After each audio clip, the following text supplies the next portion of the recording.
EWS आरक्षण के विरोध में राजनीतिक पार्टियों सहित कई लोगों ने याचिका दर्ज की, जिस पर सुप्रीम कोर्ट के 5 जजों की बेंच सुनवाई कर रही है। आज बात सुप्रीम कोर्ट में जारी ईडब्ल्यूएस रिजर्वेशन पर हो रही तीखी बहस और टिप्पणियों पर।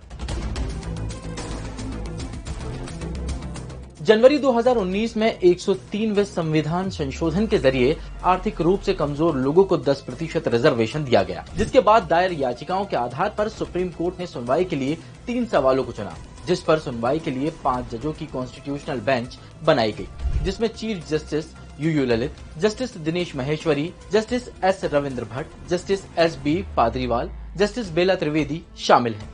ईडब्ल्यूएस आरक्षण के विरोध में advocate Mohan Gopal, advocate Ravi Verma Kumar, advocate P Wilson सहित अन्य वकील हैं। सुप्रीम कोर्ट में मामले की पहली सुनवाई 13 सितंबर 2022 को हुई। इस रिजर्वेशन का लाभ केवल समाज के अगड़े लोगों को मिलता है, असली हकदारों को इससे बाहर किया गया है। हर कैटेगरी में हॉरिजॉन्टल आरक्षण यानी कि आरक्षण के अंदर आरक्षण होना चाहिए, जिससे गरीबों को लाभ मिले। क्या आप कहना चाहती हैं कि समाज के किसी भी तबके को इससे क्यों बाहर रखा जाए?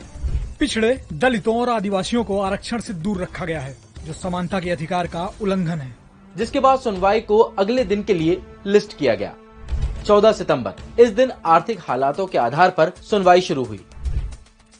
संविधान में जाति और धर्म के आधार पर बांटने पर रोक है, इसमें आर्थिक तंगी शामिल नहीं है।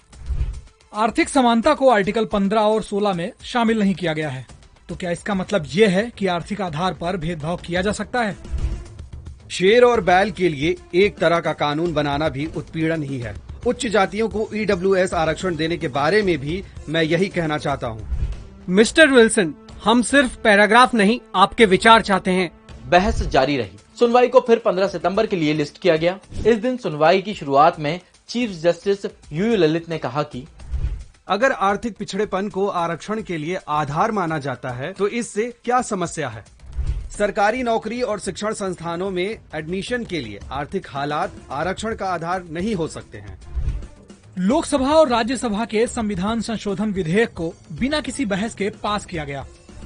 विधायिका के कामों में हस्तक्षेप नहीं कर सकते, तो फिर इस पर चर्चा और बहस क्यों कर रहे हैं?